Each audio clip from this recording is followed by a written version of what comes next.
Hello बच्चों, हम एक और वीडियो में आ चुके हैं इलेक्ट्रोस्टैटिक्स का। इससे पहले हम लोगों ने चार्ज स्फीयर्स के बारे में काफ़ी कुछ सीखा, गॉस लॉ अप्लाई किया। उसकी वजह से हम एक होलो और सरफेस चार्ज की वजह से electric field inside outside on the surface देखा, potential inside outside on the surface देखा। फिर uniformly charged solid non metallic spheres के लिए electric field inside outside on the surface देखा। फिर पोटेंशियल भी देखा उसका, inside outside on the surface. तो अब उस थियरी को और आगे कंटिन्यू करेंगे। आज का जो वीडियो है वो स्फीयर्स के क्वेश्चंस को कंप्लीट कर देगा। हर अलग अलग तरीके के जो स्फीयर्स के क्वेश्चंस बन सकते हैं, मैं वो सारे आपके सामने ला रहा हूँ। काफ़ी मेहनत करके अलग अलग क्वेश्चंस आपके सामने लेके आ रहा हूँ मैं आज, ठीक है। काफ़ी क्वेश्चंस मैंने कोलेक्ट किए हैं। अगर आपको अच्छा लगता है तो प्लीज़ लाइक, कमेंट और शेयर ज़रूर कीजिए अपने दोस्तों के साथ, किसी और मतलब जिनको भी ज़रूरत है इस चैनल की या ऐसे कंटेंट की। मैं पिछले कुछ टाइम से देख रहा हूँ कि जैसे मेरे चैनल में थोड़े व्यूज़ कम हो गए हैं, या फिर लेट्स से कमेंट्स और एंगेजमेंट, लाइक्स कम हो गए, एंगेजमेंट कम हो गया। मैं काफ़ी कोशिश कर रहा हूँ आप लोगों के लिए बेस्ट से बेस्ट कंटेंट लाने के लिए। हालांकि मैं आकर के वीडियो में शाउट नहीं कर सकता या फिर बहुत ओवर एंथुजियास्ट होकर, ओवर एनर्जेटिक होकर आपके सामने वीडियो प्रेजेंट नहीं कर सकता। मेरा वो नेचर नहीं है, ठीक है। मतलब I can not be so much of dramatic as a person, ठीक है। But still I am trying कि मैं आपको बेस्ट से बेस्ट कंटेंट कैसे दे पाऊँ। मैं ये एंटरटेनमेंट वीडियो नहीं है, ये इंफॉर्मेशनल वीडियो है। होप आपको जो भी मैं कंटेंट पढ़ा रहा हूँ, जो भी इंफॉर्मेशन दे रहा हूँ, वो ज़्यादा आपको वैल्यूएबल लगे रादर दैन मतलब मैं किसी को वाव करूं। मतलब मेरा नॉलेज से वाव करना ज़्यादा सही होगा रादर देन मैं किसी और तरीके से वाव करूं। तो प्लीज़ आप लोगों से यही रिक्वेस्ट है कि इस पर एटलीस्ट अगर आपको पसंद आ रहा तो लाइक कीजिए, और चैनल के एक एक क्वेश्चंस, एक एक एलिमेंट्स को अच्छे से आप फाइनल एंड तक देखिए, ठीक है। तो बिना कोई वक्त गंवाए आगे बढ़ते हैं। तो आज का जो टॉपिक है वो है चार्ज्ड स्फीयर्स, ठीक है। मतलब पिछला टॉपिक को ही मैं कंटिन्यू कर रहा हूं, ठीक है। अब चार्ज स्फीयर में जैसा कि हम लोगों ने लास्ट टाइम काफी सारे ग्राफ के क्वेश्चंस किए थे, बट अब हम उससे थोड़ा आगे बढ़ते हैं। कैसे? लेट्स सपोज करो आपके पास एक चार्ज्ड स्फीयर है, आपके पास एक थिन मेटेलिक होलोस्फीयर है, ठीक है। Thin metallic hollow sphere. Thin metallic hollow sphere पे अगर आप चार्ज स्प्रे करते हो तो उस पे चार्ज इस तरह से सरफेस पे आ जाता है। ओके, ये आप लोगों को अच्छे से पता होगा कि अगर आप इस तरह से चार्ज स्प्रे करोगे, लास्ट क्लास में हम लोगों ने ये डिटेल में किया था कि ये ऐसे इवनली स्प्रेड आउट कैसे होता है, यूनिफॉर्मली स्प्रेड आउट कैसे हो जाता है। लेट्स सपोज करो यहाँ पे एक चार्ज थिन मेटेलिक होलोस्फीयर है, ये भी एक थिन मेटेलिक होलोस्फीयर है, ये भी वही सेम है, ठीक है।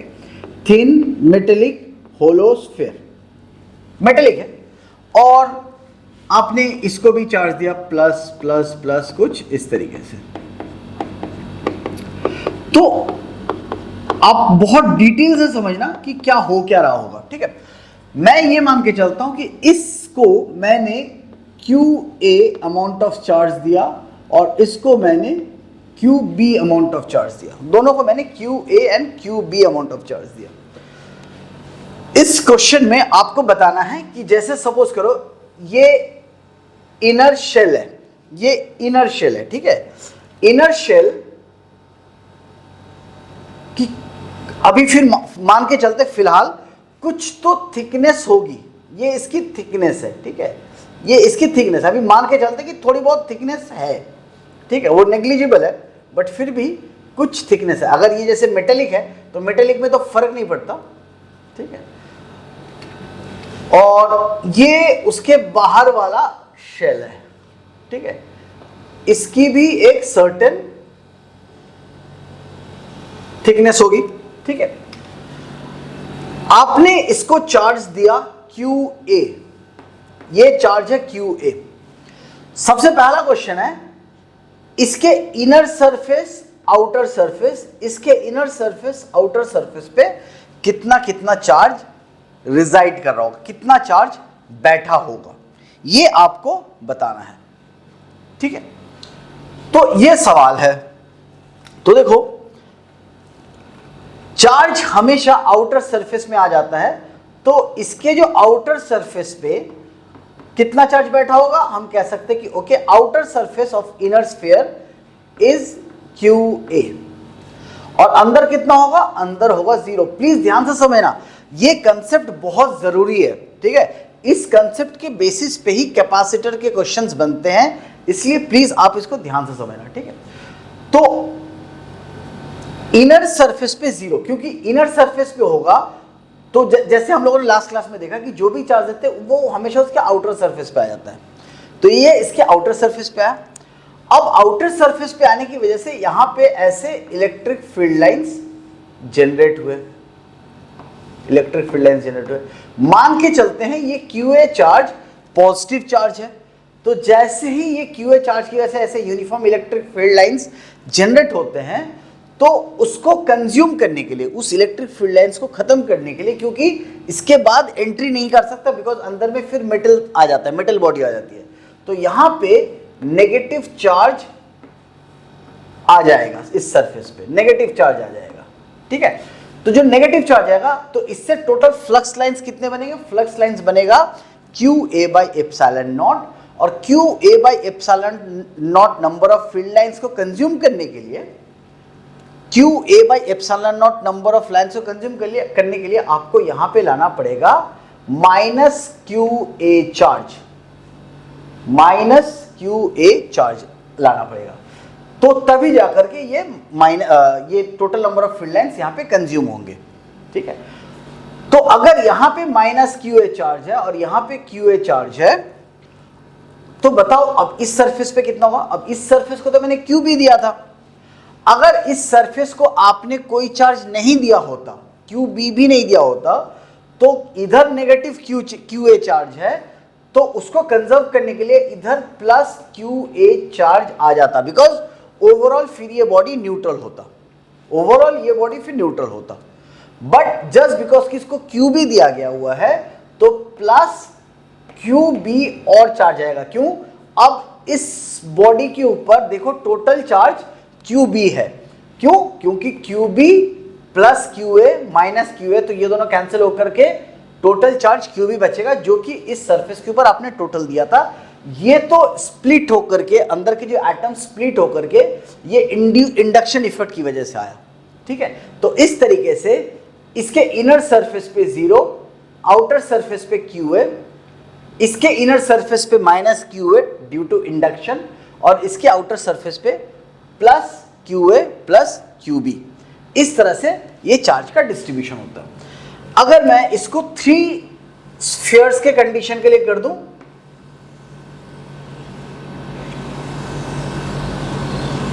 ठीक है, इसको दिया आपने QA, इसको दिया आपने QB, और इसको दिया आपने QC। कंसेप्ट को समझना, इसके इनर सरफेस पे विल बी 0, इसके आउटर पे होगा QA, इसके इनर सरफेस पे होगा -QA, इंडक्शन इफेक्ट, ठीक है, इंडक्शन इफेक्ट की वजह से -QA। इसके आउटर सरफेस पे देखो टोटल QB होना है, तो -QA आ चुका है, so this will B QB + QA, so that ये दोनों एक दूसरे को कैंसिल करके टोटल ओवरऑल चार्ज QB बना दे। और फिर इसकी इंडक्शन इफेक्ट की वजह से इसके इनर सरफेस पे होगा, इनर सरफेस पे Q minus of QB + QA inner surface पे, हाँ, और उसकी वजह से इसके आउटर सरफेस पे क्या होगा, QC + QB + QA। ये होता है चार्ज डिस्ट्रीब्यूशन। इस तरह से इनर आउटर स्फीयर्स पे चार्ज डिस्ट्रीब्यूट होता है। Is that clear? आप लोगों को चार्ज का डिस्ट्रीब्यूशन समझ में आ गया क्यों ऐसे हो रहा है? बिकॉज इनर सरफेस पे हमेशा मतलब फॉर इनर स्फीयर चार्ज जो है हमेशा सरफेस पे आएगा, फिर उसके इंडक्शन इफेक्ट से उसके इनर सरफेस पे चार्ज आएगा, फिर चार्ज कंजर्वेशन पे आउटर सरफेस पे चार्ज आएगा, फिर उसका इंडक्शन इफेक्ट, फिर उसका चार्ज कंजर्वेशन, और इस तरह से आपका चार्ज डिस्ट्रीब्यूट होता जाएगा होप आपको ये अच्छे से समझ में आ चुका है। ये इतना ही सिंपल होता है। अब धीरे धीरे हम आगे बढ़ते हैं। तो लेट्स सी इसका नेक्स्ट कंडीशन। लेट्स सपोज करो एक आपके पास शेल, मेटेलिक शेल है, ठीक है, मेटेलिक शेल है इस तरह से। इस मेटेलिक शेल में आपने क्या किया, आपने यहां पे एक कॉर्नर पे, कॉर्नर तो नहीं, बीच में एक क्यू चार्ज को रख दिया, ठीक है। इसकी वजह से इलेक्ट्रिक फील्ड लाइंस किस तरह से होंगी, ये आईआईटी में आया हुआ क्वेश्चन है जो आपके कंसेप्ट के लिए बहुत ज़्यादा इंपॉर्टेंट है। ये मैं स्पेशली इसलिए दिखा रहा हूँ क्योंकि इससे आपको काफ़ी कुछ समझने को मिलेगा। लेट्स से मैं ये 4 कंडीशंस बनाता हूँ और फिर मैं बताऊंगा हर एक कंडीशन को डिस्कार्ड करते हुए कि कौन सा क्वेश्चन क्यों करेक्ट है, ठीक है। ये आईआईटी में ही आया था किसी ईयर में। मैं कंसेप्ट बिल्डिंग पे ज़्यादा फोकस करता हूँ रादर देन ये याद रखने की कौन से ईयर में कौन सा क्वेश्चन आया था। आप लोगों को हर एक क्वेश्चन को करना चाहिए रादर देन ईयर वाइज आप देखें, ठीक है। तो लेट्स से आपके पास ये एक फील्ड लाइंस ऐसे मैंने बनाया, कुछ लाइंस ऐसे निकले, ये एक क्वेश्चन है, ठीक है। दूसरा है कि लाइक ऐसे आया ऐसे निकल गया, ऐसे आया ऐसे निकल गया, लाइक दिस, ऐसे आया ऐसे निकल गया, ठीक है, ऐसे आया ऐसे निकल गया, सॉरी ये ऐसे नहीं है, ऐसे आया ऐसे निकल गया, ठीक है, फिर कुछ ऐसे और ऐसे निकल गया। ये सेकंड क्वेश्चन है। थर्ड है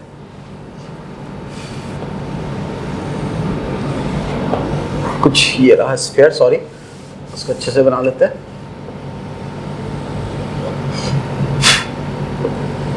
ओके, द थर्ड इज कि ऐसे आया और ऐसे निकल गया,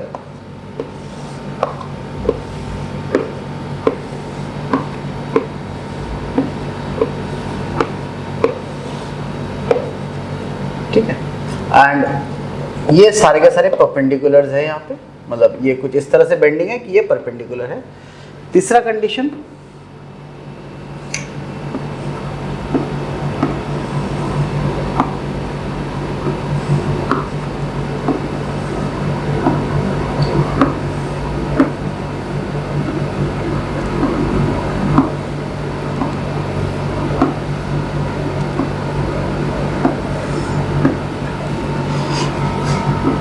मतलब आप ऐसा समझे कि जो लाइन से निकल रहा है उसी की कंटिन्यूटी में मेंटेन कर रहा हूं,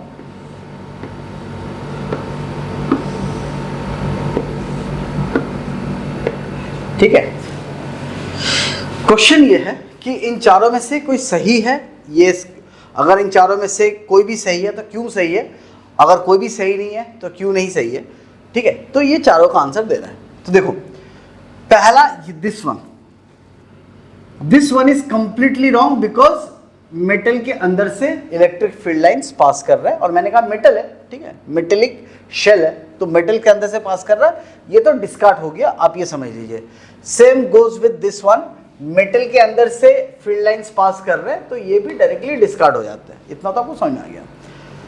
why this is not possible, ये क्यों नहीं पॉसिबल है, ये भी गलत है क्योंकि इलेक्ट्रिक फील्ड लाइंस हमेशा सरफेस के साथ परपेंडिकुलर बनाता है, ये परपेंडिकुलर नहीं है। देखो ये परपेंडिकुलर है, ये परपेंडिकुलर, बट अगर आप यहाँ पे टेंजेंट ड्रॉ करोगे तो ये परपेंडिकुलर नहीं है, तो ये भी टेक्निकली गलत है। अगर ये सेंटर में होता तो फिर भी मान सकता था।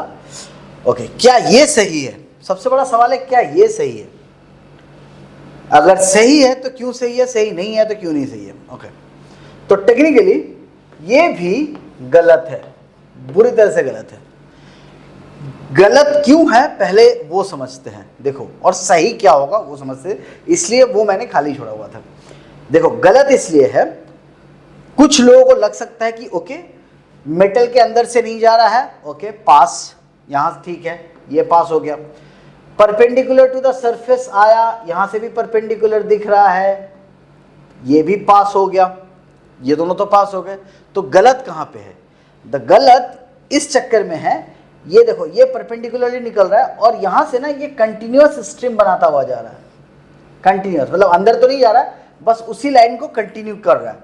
और जब वो कंटिन्यू कर रहा है तो आप देखो एंगुलर सेपरेशन इस साइड का और एंगुलर सेपरेशन इस साइड का डिफरेंट हो गया। वो इसलिए हुआ कि जब इसके पास है तो यहाँ पे इलेक्ट्रिक फील्ड लाइंस की जो डेंसिटी है वो ज़्यादा होगी, और अगर आप जब उसको कंटिन्यू करोगे, जब इस डेंसिटी को आप कंटिन्यू करोगे तो इस साइड में फील्ड लाइंस का कंसेंट्रेशन बढ़ेगा और इस साइड में गैप ज़्यादा होगा तो फील्ड लाइंस का कंसेंट्रेशन घटेगा। ये पॉसिबल नहीं होगा। So the correct answer is, देखो कंटिन्यूटी मेंटेन नहीं करेगा, ये गया फर्स्ट लाइन, ये गया सेकंड लाइन, ये गया थर्ड लाइन, ठीक है, इस तरह से यहां तक कोई प्रॉब्लम नहीं है, ठीक है, यहां तक उनके बीच में ये गैप्स मेंटेन हो सकता है।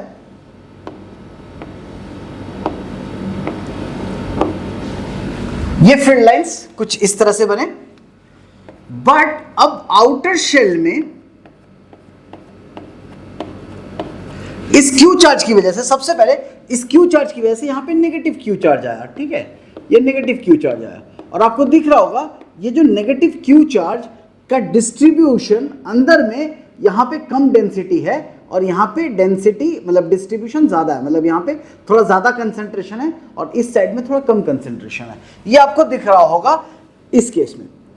बट जैसे इसके आउटर शेल में जाएंगे, ये जो नेगेटिव चार्ज आया उसको मेंटेन करने के लिए बाहर पॉजिटिव चार्ज को आना पड़ेगा। जैसे 2 मिनट पहले हम लोगों ने एक कंसेप्ट को देखा था, ठीक है, तो बाहर के तरफ प्लस क्यू चार्ज को आना पड़ेगा बिकॉज ये शेल ऑलरेडी न्यूट्रल था।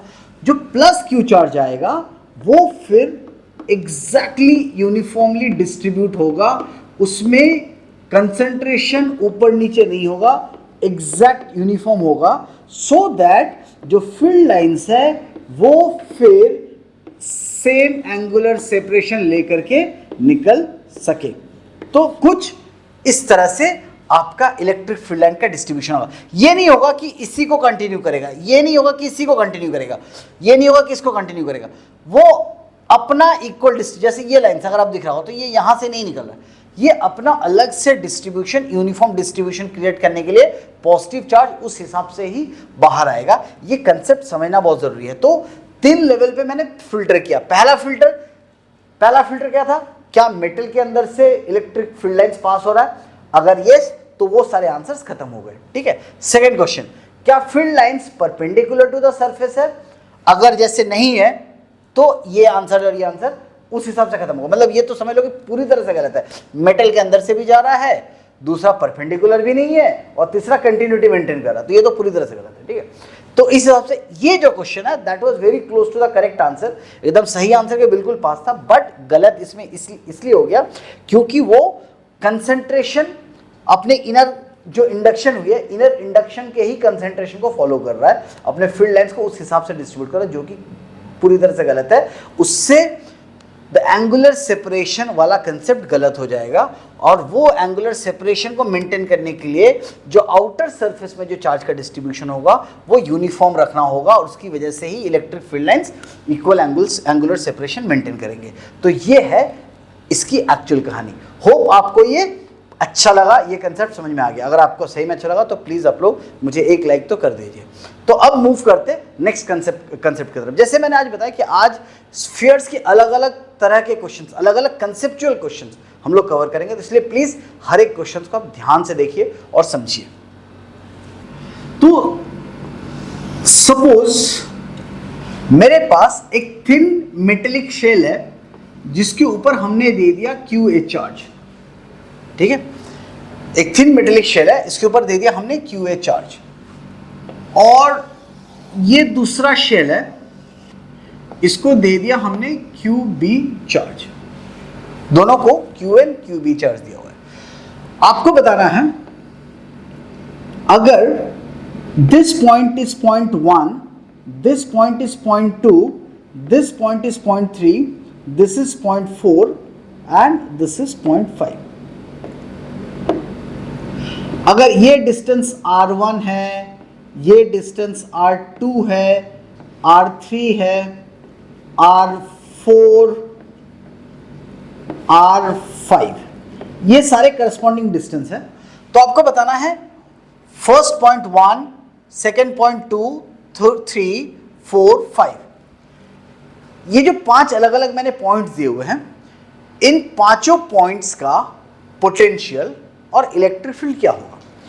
अभी आप electric field on the surface नहीं बताना है, मतलब आपको पॉइंट 2 और पॉइंट 4 का इलेक्ट्रिक फील्ड नहीं बताना, बिकॉज वो मेटेलिक शेल है ना, तो उसकी अगर वो ऑन द मेटेलिक शेल पे अगर इलेक्ट्रिक फील्ड निकालने जाओगे तो electric field will zero, because वो मेटल है, तो इसलिए हम उसको कंसिडर नहीं करते हैं, ठीक है। उसके अलावा इलेक्ट्रिक फील्ड जो 1 3 एंड 5 पे निकालो, और पोटेंशियल 1 2 3 4 5 हर पॉइंट का आपको पोटेंशियल निकालना है, ठीक है। तो इस क्वेश्चन को सबसे पहले हम लोग देखते हैं कैसे।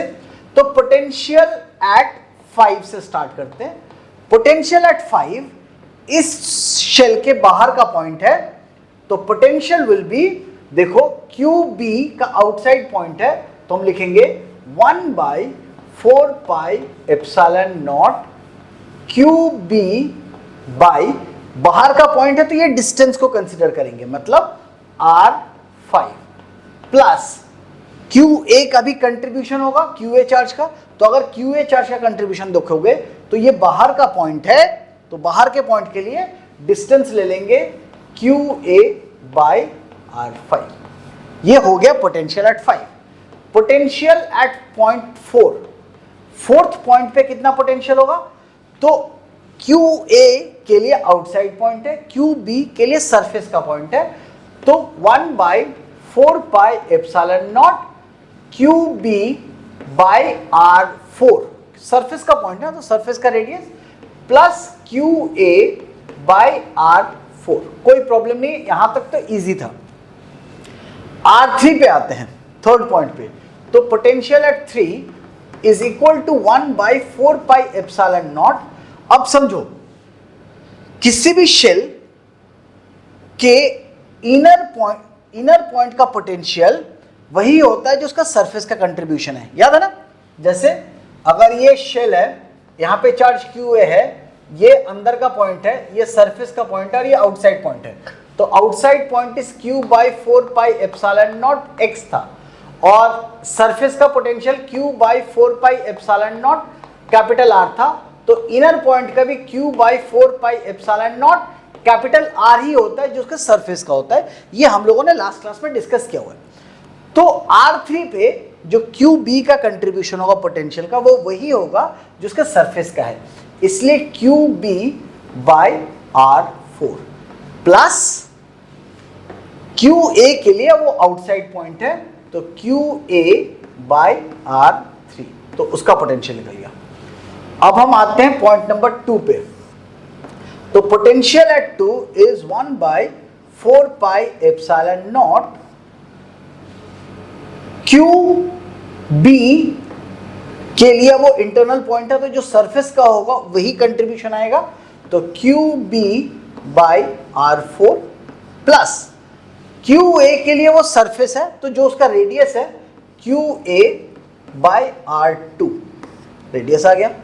नाउ पोटेंशियल एट 1, दोनों के लिए अब वो इनर पॉइंट है, इसके लिए भी वो इनर पॉइंट है, पॉइंट नंबर 1, इसके लिए भी इनर पॉइंट है, तो दोनों का जो सरफेस का पोटेंशियल है उसी का कंट्रीब्यूशन आएगा, तो 1/4 pi epsilon naught QB by R4 plus QA by R2, ठीक है। तो टेक्निकली मैं इसलिए 1/4 पाई एप्सिलॉन को कॉमन लिखा हूं, otherwise QB/4 pi epsilon not R5, QA/4 pi epsilon R5 ऐसे होता है, इसलिए 1/4 पाई एप्सिलॉन को मैंने कॉमन लेकर के बाहर किया, सिर्फ रेडियस का गेन है। तो इस तरीके से आपको दिख रहा है कि हर एक पॉइंट का पोटेंशियल कितना है। अब अगर मैं इलेक्ट्रिक फील्ड निकालने की कोशिश करूं, electric field for this Gaussian, पहले अगर 1 का निकालना है तो पहले गॉसियन स्फीयर ड्रॉ करते हैं ऐसे, फिर इलेक्ट्रिक फील्ड सेकंड के लिए एक R3 से गॉसियन स्फीयर ड्रॉ करेंगे, और फिर R5 के लिए गॉसियन स्फीयर का ड्रॉ करेंगे, ठीक है। 3 अलग अलग केसेस हैं। तो सबसे पहले E1 electric field at this, तो इस गॉसियन स्फीयर के अंदर टोटल चार्ज इज 0, तो अगर टोटल चार्ज 0 है तो टोटल फ्लक्स कितना बाहर आएगा उस शेल से, टोटल फ्लक्स बाहर आएगा 0, तो टोटल फ्लक्स अगर 0 है तो इलेक्ट्रिक फील्ड का कंट्रीब्यूशन हो जाएगा 0। E3 ये R3 से, तो इस गॉसियन स्फीयर से टोटल, इस गॉसियन स्फीयर के अंदर टोटल चार्ज कितना है, क्यू ए। इस गॉसियन सरफेस के अंदर टोटल चार्ज अगर क्यू ए है तो टोटल कितना फ्लक्स जनरेट करेगा, वो टोटल फ्लक्स जनरेट करेगा Q A by epsilon not. इतना तो फ्लक्स जनरेट होगा। फ्लक्स और इस सरफेस का एरिया कितना है, इस सरफेस, इस गॉसियन सरफेस के एरिया है 4 पाई r3 स्क्वायर। तो flux per unit area gives you electric field, तो 4 पाई r3 का square will become my electric field eight point 3। Similarly हम E5 देखेंगे। E5, तो E5 के अंदर, इस गॉसियन सरफेस के अंदर टोटल कितना चार्ज है, QA प्लस QB।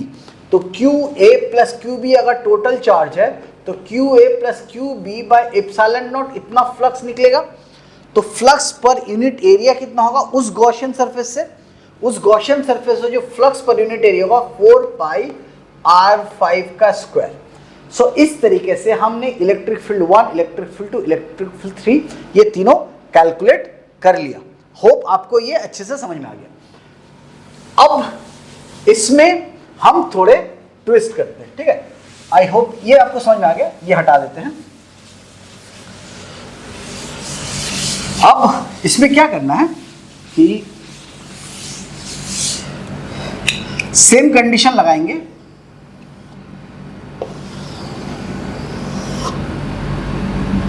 अगर मैं आपसे कहूं कि शेल लेकर के करें, ठीक है, शेल लेकर के करें। अगर मैंने कहा अचानक से कि अगर इस पे QA चार्ज है, इस पे QB चार्ज है और इस पे QC चार्ज है, point number 1, point number 2, point number 3, point 4, point 5, point 6, point 7, मुझे बताओ कि हर पॉइंट का पोटेंशियल कितना कितना होगा, इलेक्ट्रिक फील्ड कितना कितना होगा। तो देखो जल्दी से जल्दी कैसे निकालेंगे, potential at 1, potential at 2, potential at 3, potential at 4, 5, 6 and 7, ठीक है। सब में 1/4 पाई एप्सिलॉन नॉट हम कॉमन ले लेते हैं। 1/4 पाई एप्सिलॉन नॉट मैंने कॉमन ले लिया। पॉइंट नंबर 1, इसके लिए भी इनर, इसके लिए भी इनर, इसके लिए भी इनर, तीनों के लिए इनर पॉइंट्स है। तो तीनों का सरफेस आएगा QA/R2 plus QB/R4 plus QC/R6। देखो जल्दी जल्दी करना ना, आपको मिनिमम टाइम के अंदर क्वेश्चंस करने हैं। इस पॉइंट 2 1/4 पे एप्सिलॉन कॉमन ले लिया, इसके लिए सरफेस, बाकियों के लिए अपना अपना सरफेस। तो QA/R2 plus QB/R4 plus QC/R6, इसके लिए सरफेस है, सरफेस का पोटेंशियल आपको पता है, इसका भी सरफेस पोटेंशियल का ही कंट्रीब्यूशन जाएगा, और इसके लिए भी इनर पॉइंट है तो सरफेस पॉइंट का ही पोटेंशियल जाएगा। V3 1/4 पाई एप्सिलॉन नॉट, ठीक है। QA QB लिख लेते हैं प्लस QC। देखो QB के लिए, सॉरी QA के लिए आउटसाइड पॉइंट है तो R3, QB के लिए इनर पॉइंट है तो R4, और QC के लिए भी इनर पॉइंट है तो R6। तो ये हो गया थर्ड वन।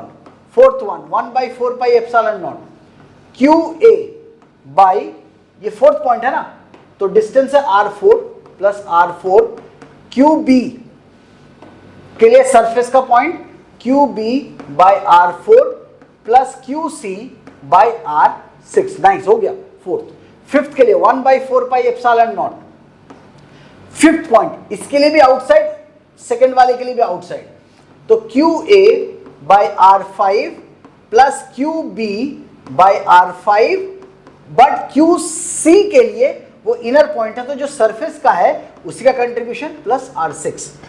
सिक्स का 1/4 pi epsilon not QA/R6 outside point, QB/R6 outside का पॉइंट प्लस QC/R6 सरफेस का point. Seventh position 1/4 pi epsilon not R7 plus QB/R7 क्योंकि आउटसाइड पॉइंट, एंड QC के लिए भी अब वो आउटसाइड पॉइंट हो गया तो R7। तो इस तरीके से आप हर एक पॉइंट का पोटेंशियल बहुत जल्दी निकाल सकते हो। बस आपको देखना है कि इनर पोटेंशियल है कि आउटर पोटेंशियल है। अगर इनर पॉइंट का कंट्रीब्यूशन है तो सरफेस वाला। अगर इलेक्ट्रिक फील्ड देखोगे यहां पे तो 0, यहां पे क्या लिखेंगे, यहां पे सिर्फ इसका कंट्रीब्यूशन है। और अगर ये R3 पॉइंट है तो QA/4πε0 R3 का स्क्वायर। अगर इस पॉइंट का देखेंगे, इस पॉइंट का देखेंगे तो कंट्रीब्यूशन QB का भी आएगा, तो QA + QB/4πε0 R5 का स्क्वायर, R5 रेडियस 5। अगर हम इस पॉइंट का देखेंगे आउटसाइड में तो गॉसियन सरफेस के अंदर कितना चार्ज आ जाएगा, QA + QB + QC/4πε0 R7 का स्क्वायर। इस तरीके से आप इलेक्ट्रिक फील्ड निकाल सकते हो और पोटेंशियल निकाल सकते हो हर एक पॉइंट का। ये इतना ही सिंपल होता है। नाउ अब हम लोग देखते हैं कि अर्थिंग की कंडीशन। तो अभी हम लोगों ने जैसे देखा कि किसी भी चार्ज स्फीयर, एक के अंदर एक, उसके अंदर एक, ठीक है, तो उसके किसी भी पॉइंट पे अगर आपको पोटेंशियल या इंटरमीडिएट किसी पॉइंट पे अगर आपको इलेक्ट्रिक फील्ड निकालना है तो आप बहुत इजीली कैलकुलेट कर सकते हो। अब सवाल ये उठता है कि अगर इसमें से किसी भी एक स्फीयर पे, मेटेलिक स्फीयर पे अगर मैं अर्थिंग कर दूं तो सिचुएशन कैसे बदल जाती है, या अर्थिंग का लिटिल मीनिंग क्या होता है, अर्थिंग के क्वेश्चंस को कैसे टैकल करते हैं, लेट्स सी दैट। ठीक है, तो जैसा कि हम लोगों ने ऑलरेडी देखा कि आपके पास एक शेल है QA। ध्यान देने वाली बात यह है कि अर्थिंग जो होगा वो नॉन मेटेलिक स्फीयर्स के केस में एप्लीकेबल नहीं है, बिकॉज नॉन मेटेलिक के केस में चार्ज मूव नहीं कर सकते। ठीक है, तो अगर लेट्स सपोज करो ये एक QA चार्ज, मतलब एक शेल है जिसके ऊपर QA चार्ज है, और लेट्स से ये एक दूसरा शेल है विथ चार्ज QB। इन दोनों को चार्ज ऑलरेडी दिया हुआ है। एक का रेडियस है RA, दूसरे का रेडियस है RB, तो RA और RB। लेट्स सपोज करो हमने इसको अर्थ कर दिया, तो सबसे पहले आपको समझना होगा कि इस अर्थिंग, इस सिंबल जिसको मतलब है अर्थ, इस अर्थ का मतलब क्या होता है। अर्थिंग का मतलब होता है कि उसको अर्थ के साथ कनेक्ट कर देना। ठीक है, और अर्थ के साथ कनेक्ट करने से क्या होता है, तो आप ऐसे समझो कि अर्थ जो है वो उसके कोर में मोल्टेन मेटल्स है, और जब भी मोल्टेन मेटल्स होते हैं तो उसके पास अबंडेंस ऑफ इलेक्ट्रॉन्स है। तो अबंडेंस ऑफ इलेक्ट्रॉन होने की वजह से क्या होता है कि अगर किसी सिस्टम को चार्ज चाहिए तो वो चार्ज दे देता है, और अगर उसको चार्ज चाहिए मतलब वापस लेना तो ले भी सकता है। ठीक है, तो आप ऐसे समझो कि हमारे घरों में जब वो 3 पिन सॉकेट होती है ना किसी भी डिवाइस में, उसमें एक ऊपर का सॉकेट होता है, एक तो 2 सॉकेट होता है, पॉजिटिव एंड नेगेटिव वाला, जिसको कभी कभी हम लोग न्यूट्रल एंड फेस कहते हैं। ठीक है, वो सब हम जब AC करेंगे तो आपको उसका मतलब समझ में आ जाएगा। बट एनीवेज, एक ऊपर में 3 सॉकेट में सबसे ऊपर वाला जो सॉकेट है जो थोड़ा सा मोटा सा होता है वो अर्थिंग का सॉकेट होता है। तो अर्थिंग का सॉकेट का काम क्या होता है कि जैसे आपके किसी डिवाइस में अगर इलेक्ट्रिसिटी फ्लो कर रही है और उसके बॉडी में सपोज करो बाई सम हाउ कुछ लूज कनेक्शन की वजह से बॉडी में करंट आ गया, तो बॉडी में करंट आने का मतलब उसमें कुछ एक्स्ट्रा इलेक्ट्रॉन्स आ गए, उसका पोटेंशियल हाई हो गया, तो वो जो भी एक्स्ट्रा इलेक्ट्रॉन्स है वो ले करके अर्थ को पास ऑन कर देता है। ठीक है, दूसरा आप ऐसे समझिए कि जैसे हम लोग हमेशा अर्थ पे खड़े रहते हैं, तो जो अर्थ का पोटेंशियल है और हमारे बॉडी का पोटेंशियल हमेशा सेम रहता है। तो हम दोनों का पोटेंशियल सेम है, अर्थ का पोटेंशियल मेरे बॉडी का, क्योंकि हम दोनों कांस्टेंट टच में हैं तो इलेक्ट्रॉन्स का फ्लो नहीं होता है। अब अगर मैं किसी हाई एक्सटेंशन केबल या कोई करंट वायर जो होता है उसको अगर मैं पकड़ लूं तो वो हाई वोल्टेज पे है, तो उसकी वजह से उस हाई वोल्टेज से लो वोल्टेज में करंट पास करने लगेगा और मेरे बॉडी के थ्रू करंट पास करता है, तब जाके मुझे शॉक लगता है। ठीक है, तो अर्थ जो है वो वहां पे चार्जेस ले सकता है। दूसरा आप ऐसे कंडीशन समझिए कि जब मतलब घर में कोई इलेक्ट्रिशियन काम करता है तो इलेक्ट्रिशियन हमेशा चप्पल पहन के काम करता है। चप्पल पहन के क्यों? क्योंकि अगर गलती से किसी वायर को वो टच कर देता है, अर्थ के साथ उसको कनेक्शन ना मिले, चप्पल जो है मतलब जो रबर होता है वो एक इंसुलेटर होता है, तो उसकी वजह से जो चार्जेस हैं उसके बॉडी के थ्रू फ्लो नहीं कर पाता, और बॉडी के थ्रू फ्लो नहीं कर पाता तो उसके साथ अर्थ की कनेक्टिविटी लूज हो जाती है, जिसकी वजह से उसको शॉक नहीं लगता, उसके थ्रू बॉडी से करंट पास नहीं कर पाता। तो कहने का मेन मतलब ये है, जो अर्थ है, जो जहां पे हम अर्थिंग करते हैं, वो इलेक्ट्रॉन्स एक्सचेंज कर सकता है विथ ए कंडीशन कि पोटेंशियल जीरो मेंटेन करेगा। क्योंकि जब हम अर्थ के सरफेस का पोटेंशियल को ही जीरो पोटेंशियल मान के हम चलते हैं, क्योंकि हर चीज इस अर्थ के साथ कनेक्टेड है, तो अर्थ के पोटेंशियल ही हमारा रेफरेंस लेवल हो जाती है। There is nothing called zero potential. और जैसे हम ग्रेविटी, अर्थ की ग्रेविटेशनल सरफेस, क्या उसकी पोटेंशियल एनर्जी जीरो होती है? तो हम जैसे मैकेनिक्स में हमने पढ़ा हुआ है कि अर्थ के सरफेस पे रखा हुआ है, ग्राउंड पे कोई भी ऑब्जेक्ट, उसकी पोटेंशियल एनर्जी जीरो, बट ऐसा नहीं होता ना, उसकी पोटेंशियल एनर्जी जीरो। वो हमने रेफरेंस मान लिया कि उस पॉइंट को हम जीरो पोटेंशियल मानेंगे। सिमिलरली अर्थ के केस में अर्थ को हम जीरो पोटेंशियल मान के चलते हैं, और जब भी किसी चार्ज को इस तरह से अर्थ से कनेक्ट करते हैं, इसका मतलब है वहां का पोटेंशियल हम जीरो मान के चलते हैं ना।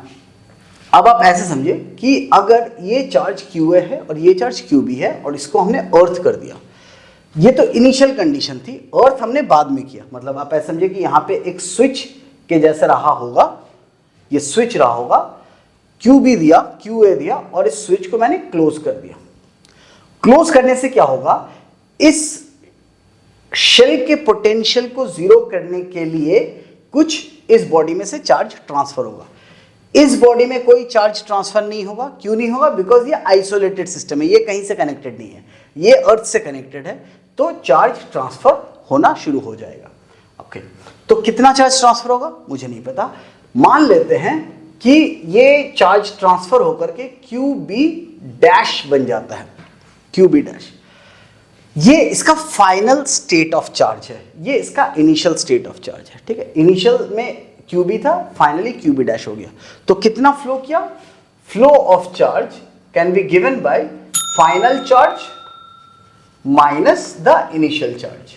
ये आपको समझ में आता होगा, इनिशियल चार्ज। ठीक है, तो which will be equals to QB dash minus QB।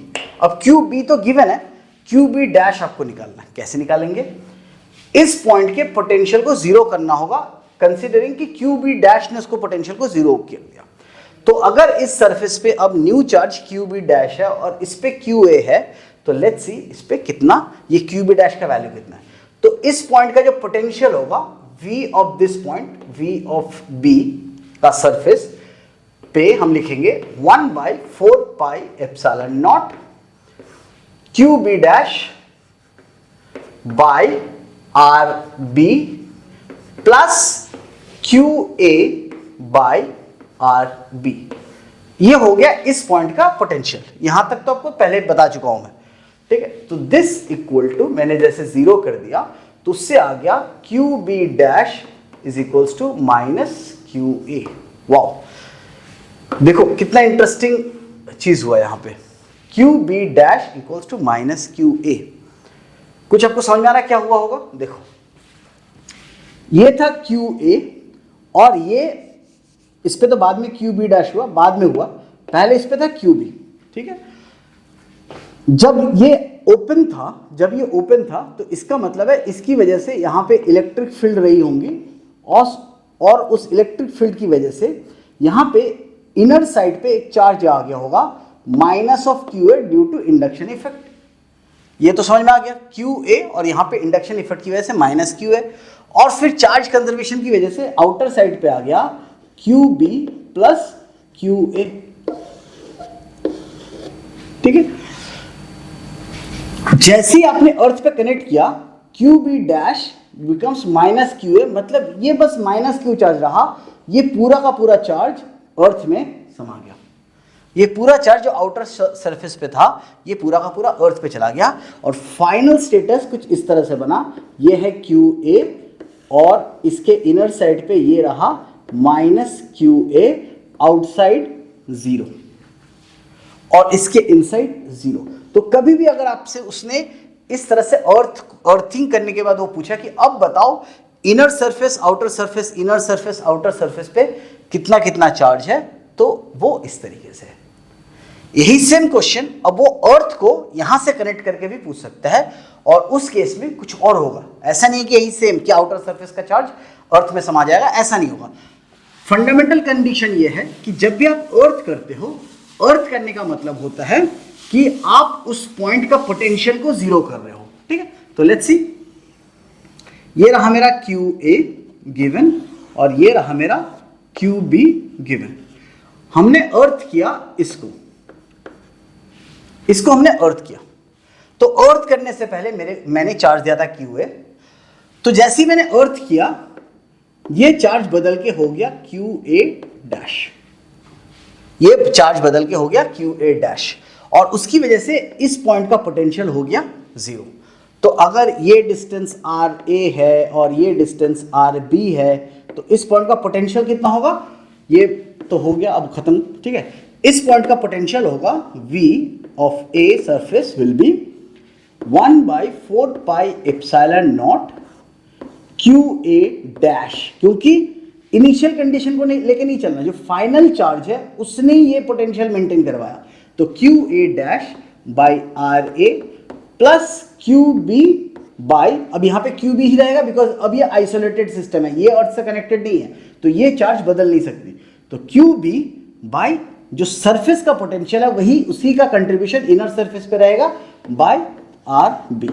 अब अगर इसको जीरो के साथ इक्वेट करते हो तो QA dash becomes minus QB RA upon RB। वाह, तो अब जो इस सिस्टम के ऊपर जो टोटल चार्ज होगा वो ये होगा। तो अगर आप इसका चार्ज डिस्ट्रीब्यूशन देखोगे तो इनर सरफेस पे होएगा minus QB RA upon RB, उसकी वजह से इसके इनर सरफेस पे जस्ट इसका पॉजिटिव होगा QB RA अपॉन RB, ये इसके इनर सरफेस पे होगा, और आउटर सरफेस पे QB पहले से प्रेजेंट था माइनस, अब यहाँ पे प्लस है तो जस्ट इसका opposite sign minus QB RA upon RB, और इसके इनर सरफेस पे जीरो।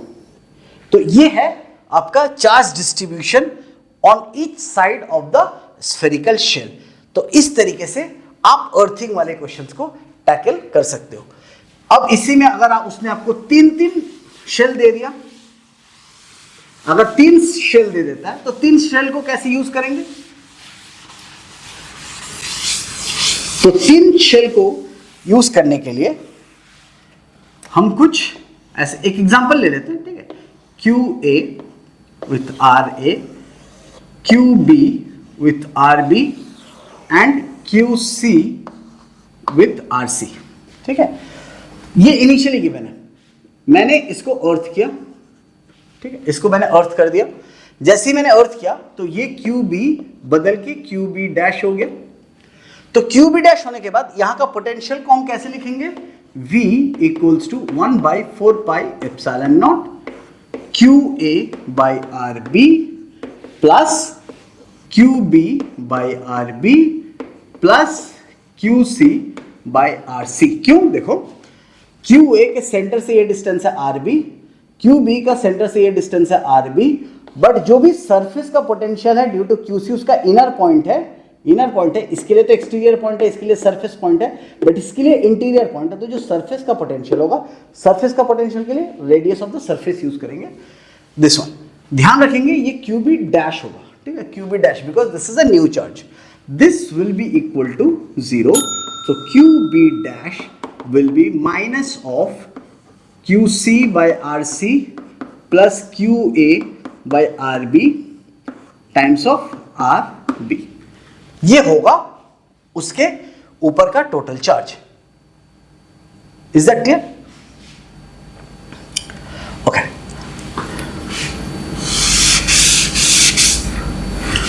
ऑलराइट। तो QA इसकी वजह से यहां पे है माइनस QA, ठीक है, इंडक्शन इफेक्ट। इसके ऊपर टोटल चार्ज कितना है, इसके ऊपर टोटल चार्ज इतना रहना है, ठीक है, इतना रहना है। तो minus of QC by RC plus QA by RB times of RB ये है, और ये माइनस QA है तो प्लस QA। ये इस पॉइंट पे इस सरफेस का चार्ज होगा, ठीक है, और इस सरफेस का चार्ज होगा, इस सरफेस का चार्ज होगा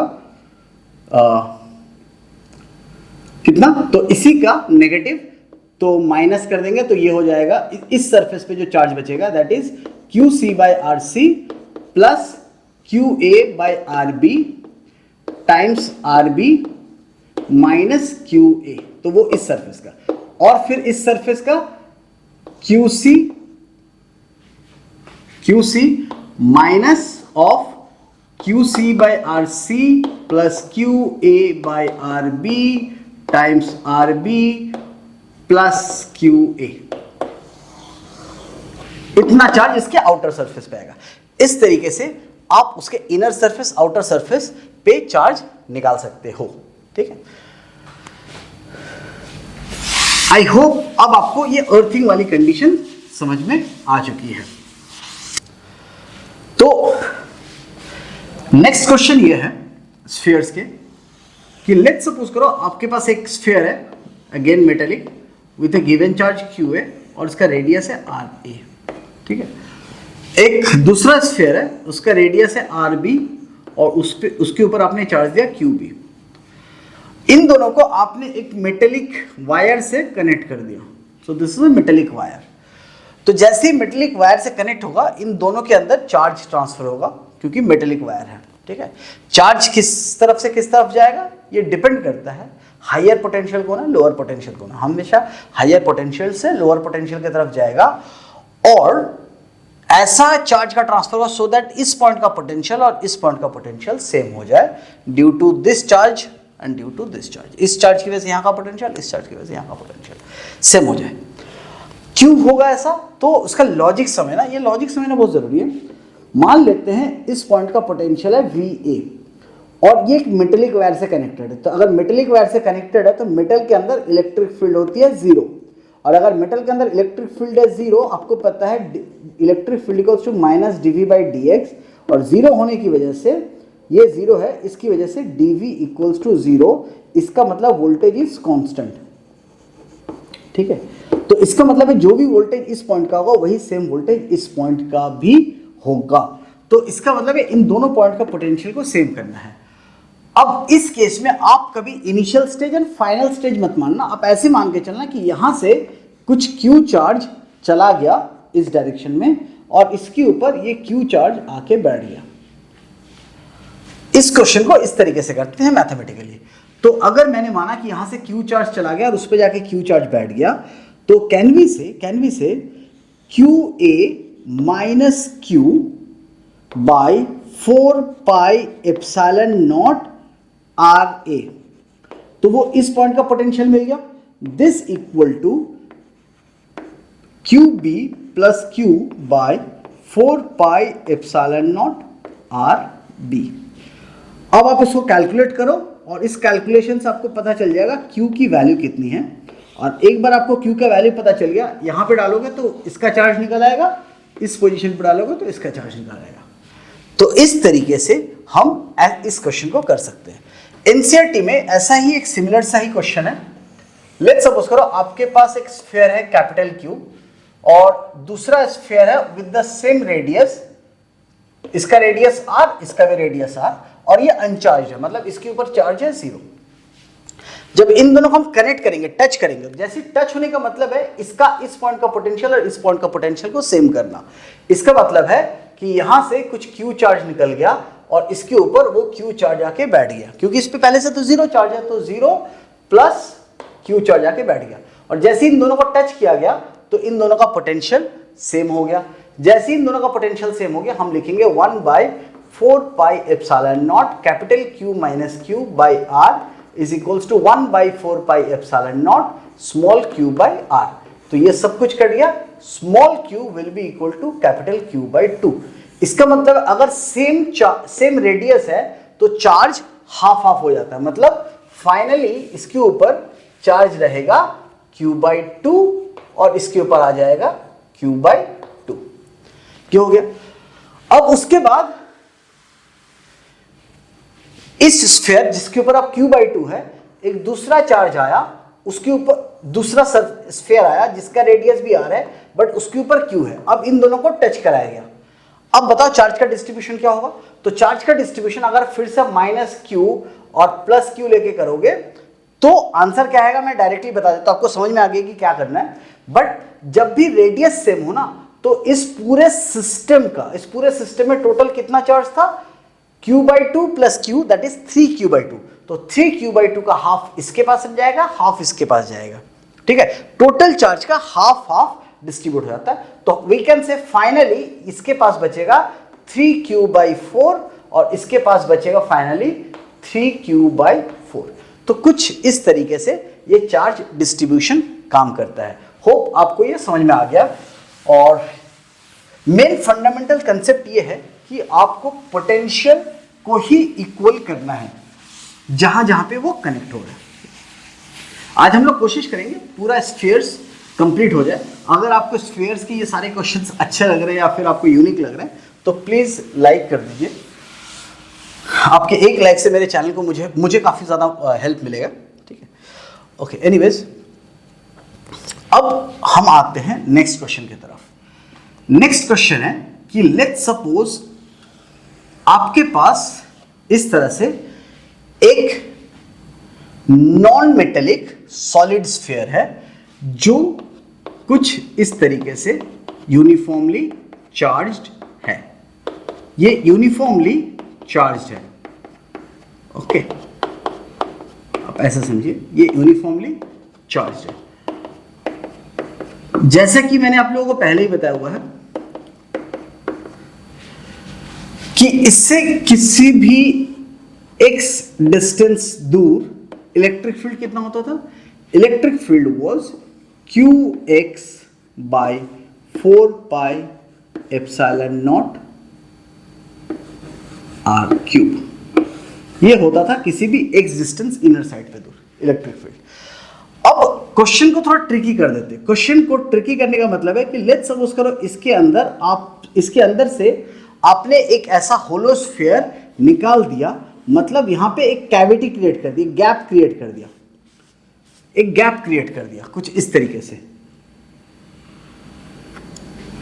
तो जैसे ही इसके अंदर गैप क्रिएट हुआ तो यहां पे तो चार्ज नहीं है, इसके आसपास हर तरफ चार्ज है, यूनिफॉर्मली चार्ज डिस्ट्रीब्यूटेड है। तो जैसे ही ये गैप क्रिएट हुआ है, ठीक है, तो अब बताना है कि लेट्स सपोज करो आपसे वो पूछता है कि मुझे बताओ इस गैप की वजह से इस पॉइंट पे इलेक्ट्रिक फील्ड कितनी होगी। इस पॉइंट पे कोई एक रैंडम सा पॉइंट है। तो सवाल ये उठता है कि आप इस क्वेश्चन को करोगे कैसे। इस क्वेश्चन को करोगे कैसे, आपको वो डायमेंशन दे देगा। Let's say this is small r, this is capital R, this is A, this is B, something something, ऐसे कुछ डायमेंशंस दिए होंगे। तो इस क्वेश्चन को करने का तरीका मैं बताता हूं। आपको क्या करना है, आपको सबसे पहले इस पॉजिटिव चार्ज स्फीयर की वजह से आपको इस पॉइंट पे इलेक्ट्रिक फील्ड निकालनी है।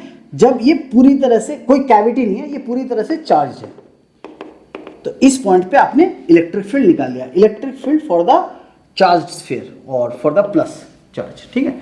दूसरा क्या करना है आपको, ये आपका स्फीयर है, उस स्फीयर में यहां पे आपके पास एक कैविटी है।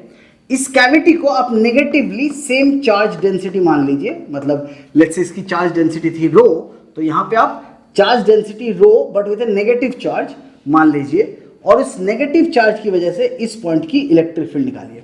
तो this is the electric field for the negative charge और this is the electric field for the positive charge. इन दोनों को जब सुपर इंपोज करेंगे, एक दूसरे के ऊपर बैठा देंगे, तो ये जो नेगेटिव चार्ज है वो यहाँ के पॉजिटिव चार्ज को खा जाएगा और ये न्यूट्रल जोन बन जाएगा जैसा यहाँ पे हुआ है। तो आपको क्या करना, आपको इस पूरे पॉजिटिव चार्ज की वजह से इलेक्ट्रिक फील्ड निकालनी है और एक नेगेटिव चार्ज की वजह से आपको इलेक्ट्रिक फील्ड निकालना है। क्वेश्चन करके देखते हैं। ये एक लो डेंसिटी से चार्ज किया हुआ सॉलिड नॉन मेटेलिक स्फीयर है, ओके। और इस पे मैंने कहा कि इस तरीके से मैंने एक कैविटी काट के अलग कर दी। तो अगर ये डिस्टेंस r मानते हैं तो इसका ये डिस्टेंस r/2 होगा, ठीक है, r/2 होगा।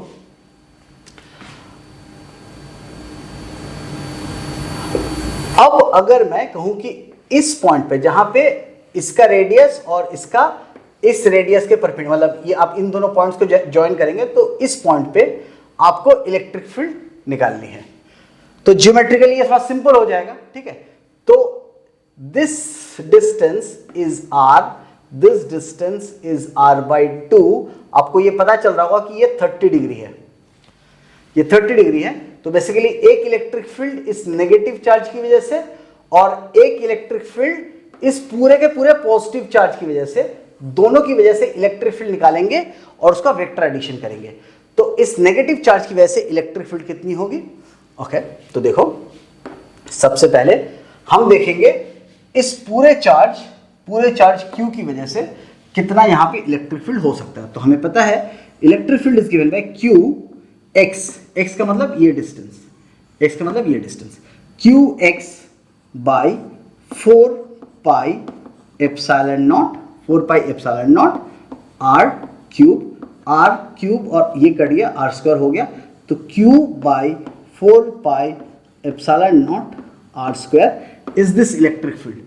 जब ये कैविटी नहीं है, पूरी तरह से एक सॉलिड चार्ज स्फीयर है और ये, तो अब आप डेंसिटी सेम रखते हैं, ठीक है। अच्छा, इसकी डेंसिटी है रो। अच्छा, तो रो की वजह से ये होगा रो इंटू 4/3 पाई r क्यूब। रो गिवन है तो यहां पे हम लिखेंगे रो इंटू 4/3 पाई r क्यूब। अगर डेंसिटी गिवन है तो डेंसिटी के टर्म्स में ऐसा होगा। और इसकी डेंसिटी के टर्म्स में क्या होगा? इसकी डेंसिटी के टर्म्स में हम इसको लिखेंगे माइनस रो। तो उससे कितने डिस्टेंस दूर? उससे √3/2r डिस्टेंस दूर, √3/2r होगा। एक सेकंड देख लेते हैं। अगर ये r है, ये 30 डिग्री है, √3/2r, यस। तो दिस इज √3/2r, ठीक है। और √3/2r का इलेक्ट्रिक फील्ड कितना होगा? √3/2 का r का इलेक्ट्रिक फील्ड होगा माइनस रो 4/3 पाई r क्यूब। ये हो गया चार्ज और ये एक्सटर्नल पॉइंट है, तो that is 4 pi epsilon not √3/2 r का होल स्क्वायर। तो ये वाली इलेक्ट्रिक फील्ड ये है, ठीक है। अच्छा, अब टेक्निकली ये नेगेटिव चार्ज है तो इसका इन्फ्लुएंस इस डायरेक्शन में होगा। ये नेगेटिव चार्ज है, इन दोनों के बीच का एंगल 120 डिग्री। तो इन दोनों का आप वेक्टर एडिशन करोगे तो आपको उस कैविटी की वजह से इलेक्ट्रिक फील्ड निकल आएगा, ठीक है। तो ये कैलकुलेशन का पार्ट है। मैंने आपको बस ट्रिक बता दिया कि किस तरह से आप ऐसे क्वेश्चन को सॉल्व कर सकते हो।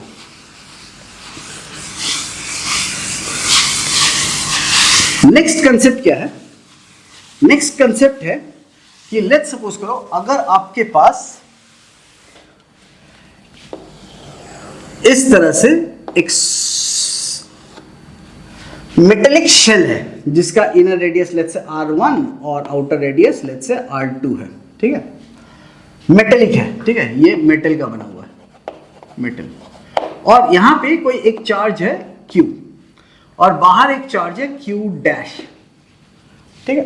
तो बताना है इस Q चार्ज की वजह से इसके ऊपर कितना फोर्स लगेगा, ठीक है। तो क्या होता है कि इस Q डैश की वजह से इसके ऊपर कोई फोर्स नहीं लग सकता, बिकॉज इस Q चार्ज की वजह से इलेक्ट्रिक फील्ड लाइंस यहां पे आएंगे और आ करके इस तरह से मर्ज हो जाएंगे और खत्म हो जाएंगे। तो negative negative negative negative negative ऐसा कुछ। और जितना नेगेटिव चार्ज इधर आया है उतना ही पॉजिटिव चार्ज इस डायरेक्शन से निकल जाएगा। तो अंदर में इलेक्ट्रिक फील्ड लाइंस एंटर कर ही नहीं सकता, तो उसकी वजह से इसके ऊपर कोई फोर्स नहीं लगेगा। ये आप ध्यान रखना। ये हो गया एक concept.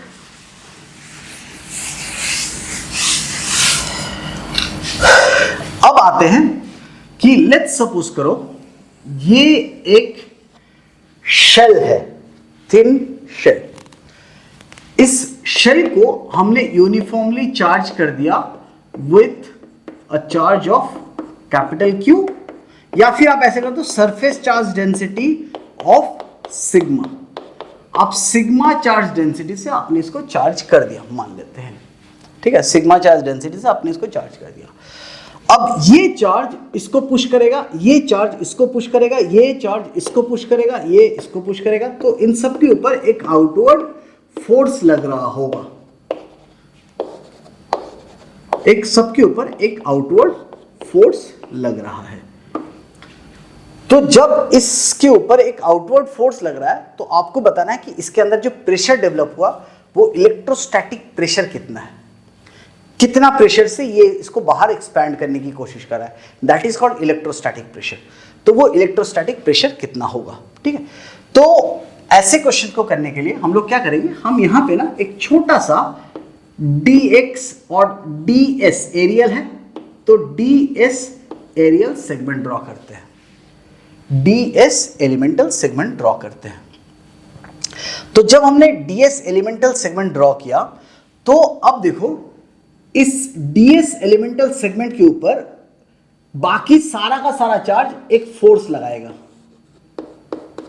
That force divided by ds gives you the electrostatic pressure, यही वो प्रेशर है, electrostatic pressure, this force divided by this area, small area. अब ये फोर्स कितना होगा वो निकालने के लिए आपको पता होना चाहिए कि इस ds के अलावा जो बाकी का सेगमेंट है, इस ds के अलावा जो बाकी का सेगमेंट है उसका इलेक्ट्रिक फील्ड कितना है इसके पास। मतलब ऐसे समझो कि अगर यहां से ये ds एलिमेंटल सेगमेंट हट गया तो what is my electric field at this point. Clear, समझ में आ गया। तो सबसे पहले इस क्वेश्चन को आप ऐसे देखिए, अगर ये स्फीयर कंप्लीट स्फीयर होता और इस तरह से अगर हमने इसको चार्ज किया होता तो एग्जैक्टली आउटसाइड इस सरफेस के जस्ट बाहर, नेग्लिजिबल डिस्टेंस पे, एकदम जस्ट बाहर, यहां पे इलेक्ट्रिक फील्ड कितना होता, और इस सरफेस के जस्ट अंदर इलेक्ट्रिक फील्ड तो जीरो है, तो जस्ट बाहर इलेक्ट्रिक फील्ड कितना होता देख लेते कैसे करेंगे। तो अगर मैंने इसको एक गॉसियन स्फीयर से घेर दिया, जिस गॉसियन स्फीयर का रेडियस ही होगा capital R, because just outside A negligible distance, तो गॉसियन सरफेस का रेडियस ही हो जाएगा R। तो उस R रेडियस के अंदर टोटल चार्ज कितना है, sigma into 4πr², that is my total charge, divided by epsilon not करेंगे तो total charge divided by epsilon not will give me the flux. तो यहां से आपको फ्लक्स निकल गया, और फ्लक्स को फिर एरिया से जैसे डिवाइड करेंगे 4πr², that will give you the electric field. तो जैसे इसको डिवाइड करेंगे मुझे पता चल जाएगा सिग्मा बाय एप्सिलॉन नॉट। तो किसी भी चार्ज्ड स्फीयर के जस्ट आउटसाइड में the electric field is always sigma by epsilon naught, ये आप ध्यान रखिएगा। अब ऐसा समझो कि इस पॉइंट, अगर मैंने अब इसको ब्रेक कर दिया तो ब्रेक करने के बाद क्या होगा, इस पॉइंट पे electric field due to the rest of the sphere होगा, plus electric field due to the small ds होगा। इन दोनों की इलेक्ट्रिक फील्ड मिलके ये sigma by epsilon naught electric field produce कर रहा है, और अंदर के तरफ ये बाकी का स्फीयर की वजह से इलेक्ट्रिक फील्ड ES और ds एलिमेंटल का इलेक्ट्रिक फील्ड EDS, ये दोनों एक दूसरे को नलिफाई करके यहां पे जीरो कर रहा है।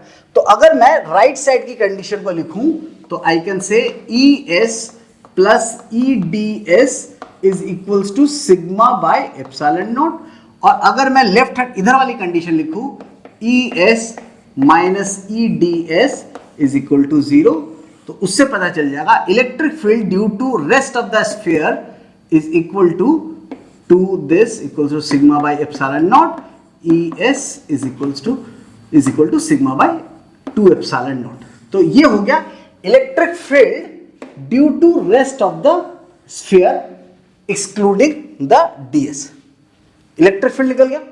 तो इसका मतलब जो छोटा सा ds काट दिया, ds को हटा दो, बाकी जो बचा हुआ उसकी वजह से इलेक्ट्रिक फील्ड है सिग्मा बाय 2 एप्सिलॉन नॉट। तो इलेक्ट्रिक फोर्स निकालने के लिए हम क्या करेंगे, force equals to charge times the electric field. तो इलेक्ट्रिक फील्ड तो आ गया सिग्मा बाई 2 एप्सिलॉन नॉट। अब चार्ज कितना है, तो इस ds एलिमेंटल के अंदर sigma charge density into ds area, this is my charge, ये चार्ज है। तो फोर्स निकल गया, force becomes sigma square ds by 2 epsilon naught. Now force by ds gives you pressure, so that pressure is F by ds, which is sigma square by 2 epsilon naught. This becomes the pressure or the electrostatics pressure.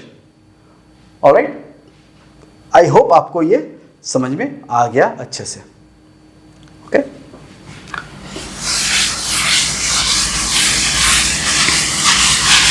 आप concept को समझो, काफी interesting question करा रहा हूं मैं आप लोगों को। अब स्फीयर का लास्ट क्वेश्चन देख लेते हैं, ठीक है। लेट्स सपोज आपके पास एक स्फीयर है और इस स्फीयर में दो कैविटी बनी हुई है, ठीक है। ध्यान से देखो, ये मेटल का बना हुआ है, ये पूरा का पूरा पार्ट मेटल है, ये पूरा पार्ट मेटल का बना हुआ है,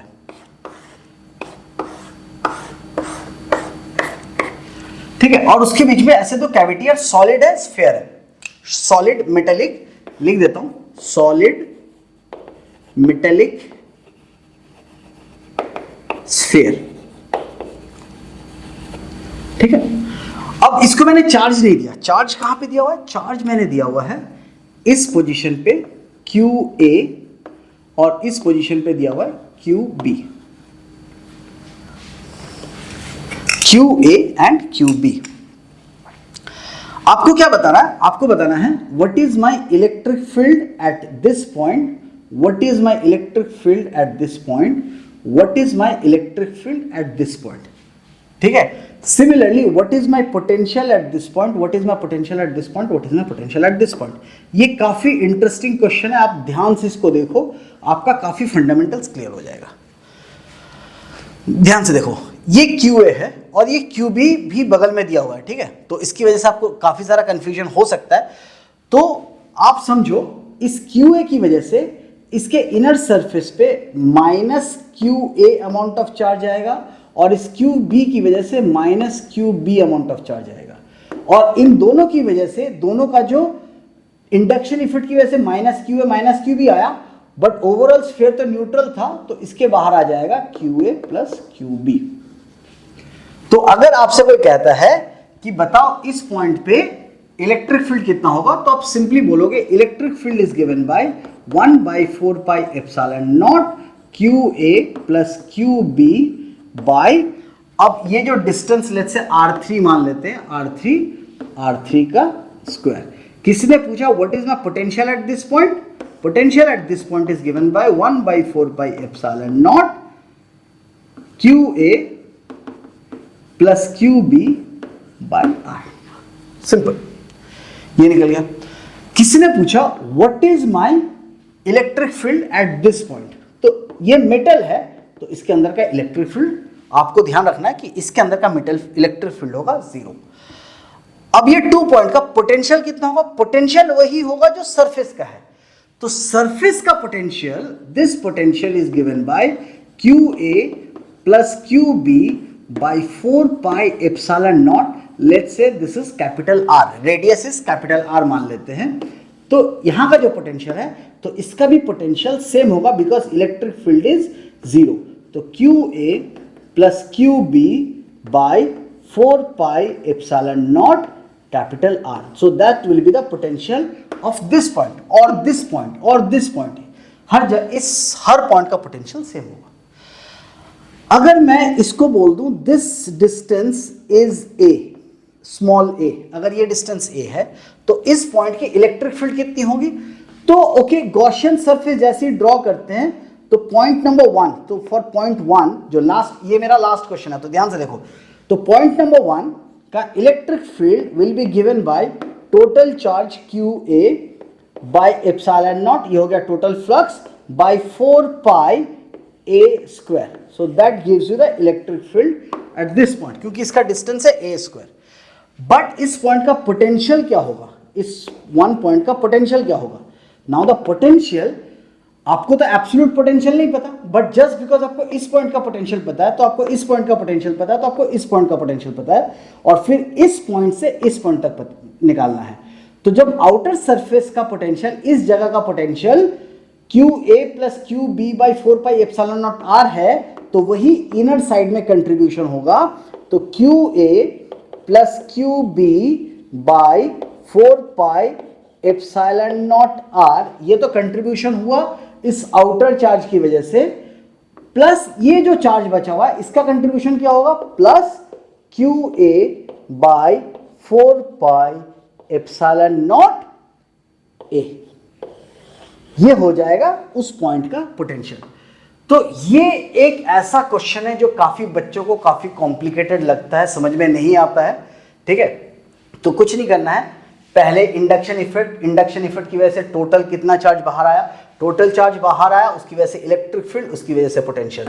फिर हमने देखा सरफेस का पोटेंशियल, एक बार सरफेस का पोटेंशियल निकल गया तो अंदर का किसी भी पॉइंट का पोटेंशियल आप निकाल सकते हो, बिकॉज अंदर की इलेक्ट्रिक फील्ड इज 0। तो हर इन सारे पॉइंट्स पे except for the cavity, her point पे आपका पोटेंशियल निकल आएगा। एक बार पोटेंशियल निकल आया तो इसका मतलब इस पॉइंट का पोटेंशियल सेम है, तो जो भी सरफेस का पोटेंशियल है उसका कंट्रीब्यूशन इनर साइड पे आ जाता है। जैसे इनर साइड का आपको पोटेंशियल का कंट्रीब्यूशन निकल गया, प्लस इस Q का अलग सा पोटेंशियल निकाल लोगे, बाकी इलेक्ट्रिक फील्ड तो आप गॉस लॉ से निकाल सकते हो। तो ये थी स्फीयर्स के अराउंड अलग अलग डिफरेंट टाइप्स के क्वेश्चंस। आप लोगों से रिक्वेस्ट है, आप इन सारे क्वेश्चंस को मद्देनजर रखते हुए आप HC वर्मा या कोई भी दूसरी बुक्स जो भी आप फॉलो करें उसके सारे क्वेश्चंस आप स्फीयर्स के ऊपर लगा लेना, क्योंकि सबसे ज़्यादा किसी भी JEE या नीट के एग्जाम्स में जो आपको फंसाया जाता है वो स्फीयर्स के क्वेश्चन पे आपको ज़्यादा फंसाया जाएगा।